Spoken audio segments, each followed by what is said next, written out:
திமுகவுக்கு ஒரு முக்கிய பங்கு இருக்கு. 69% இருக்கட்டும். தமிழகத்தில் இடஒதுக்கீட்டை பாதுகாத்ததுல அதிமுகவுக்கு ஒரு முக்கிய பங்கு இருக்கு. அந்த இடஒதுக்கீடு காங்கிரஸ் ஆட்சிக்கு வரும் பட்சத்தில் அந்த இடஒதுக்கீடு பாதிக்கப்படும். எஸ்சி பிரிவினர்கள் அந்த இடஒதுக்கீடு குறித்து பிரதமர் அந்த இடஒதுக்கீடு இஸ்லாமியர்களுக்கு அளிக்கப்படுகிற இடஒதுக்கீடு குறித்து அவர் பேசுறதா எப்படி?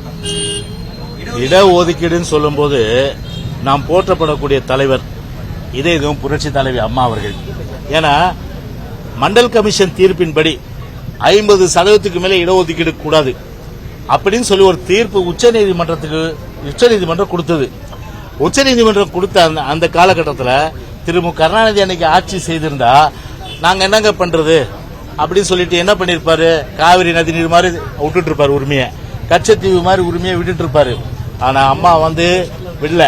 என்ன பண்ணாங்க, உடனடியாக அன்னைக்கு பாரத பிரதமர் நரசிம்மராவ், அன்னைக்கு பிற்படுத்தப்பட்ட நலத்துறை அமைச்சர் நானு, அன்னைக்கு என் துறை தான் அன்னைக்கு அம்மா நலாசல் நான் தான் நிர்வகிச்சிருந்தேன்.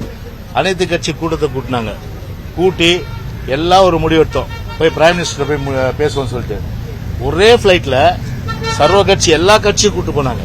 கூட்டு போய் அன்னைக்கு பிரைம் மினிஸ்டர் நரசிம்மராவ் கிட்ட கிட்டத்தட்ட 1.5 மணி நேரம் அழகா பிரீஃப் பண்ணாங்க. பக்கத்துல நாங்க இருக்கோம். இதே எங்க கூட அன்னைக்கு சேக்கு தமிழரசெல்லாம் வந்தார், அவர் கேட்டு பாருங்க. 1.5 மணி நேரம் பேசுறாங்க. எந்த அளவுக்கு தமிழ்நாடு ஒரு பயனர், ஒரு முன்னோடி. 1921 முதல் கம்யூனல் ஜியோ போட்ட மாநிலம் தமிழ்நாடு. எனவே அப்படிப்பட்ட நிலையில இடஒதுக்கீடு என்பது ஒரு ஆண்டாண்டு காலமாக எங்களுடைய தமிழ்நாட்டில் பின்பற்றுகின்ற உரிமை.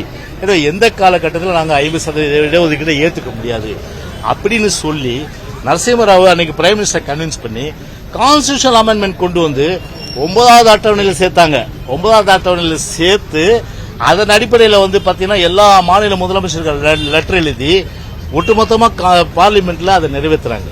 அப்போ 69% இடஒதுக்கீடு இன்னைக்கும் அனுபவிக்கிறோம்னா ஆதி திராவிடர்கள் 18%, பழங்குடியினர்கள் 1%, பிற்படுத்தப்பட்டோர் 30%, மிகவும் தங்கியோர் 20%, 69%, 69% இந்த இடஒதுக்கீட்டை இன்னைக்கு தமிழ்நாட்டில் இந்த பட்டியலின மக்கள்ல இருந்து, பழங்குடியினர்ல இருந்து, பிற்படுத்தப்பட்டவர்ல இருந்து, மிகவும் பின்தங்கியோர் மக்கள்ல இருந்து எல்லோரும் அனுபவிக்கக்கூடியதுன்னா இதே புரட்சி தலைவி அம்மா தான். இன்னைக்கு அது இன்னைக்கு ஒரு பெரிய பாராட்டு கூட்டம். இன்னைக்கு பக்கத்தில் இருக்காரு, யாரு கூட இருக்காரு, இன்னைக்கு திரு மு கருணாநிதியோட பக்கத்தில் இருந்தவர், இவரோட பக்கத்தில் இருந்தவர் யாரு, இப்போ ஸ்டாலினோட பக்கத்தில் இருக்கவர் திரு கி வீரமணி ஐயா அவர்கள். அவரே என்ன பட்டம் கொடுத்தாரு, அவரு சமூக நீதி காத்த வீராங்கனை. யாருக்கு கொடுத்தாரு? சமூக நீதி காத்த வீரர் சொல்லி கருணாநிதி கொடுத்தாரா, இல்ல சமூக நீதி காத்த வீரர் சொல்லிட்டு பாத்தீங்கன்னா வேற எந்த ஆட்சிக்கு, காங்கிரஸ் ஆட்சி கொடுத்தாரா? சமூக நீதி காத்த வீராங்கனை சொல்லிட்டு அனைத்து இந்திய அண்ணா திராவிட முன்னேற்ற கழக ஒப்பற்ற முதலமைச்சர், ஒப்பற்ற தலைவர் புரட்சி தலைவர் அம்மாவுக்கு மட்டும்தானே அந்த பட்டத்தை கொடுத்தாரு.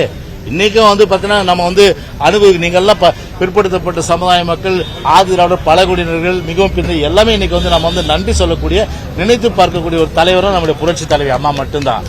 அப்படி ஆண்டாண்டு காலமா இருக்கிற இத மோடி இல்ல, காங்கிரஸ் இல்ல, எந்த கொம்பம் மத்தியில வந்தாலும் சரி, ஒரு ஆணியும் தமிழ்நாட்டில் இடஒதுக்கீட்டுல இருந்து புடுங்க முடியாது.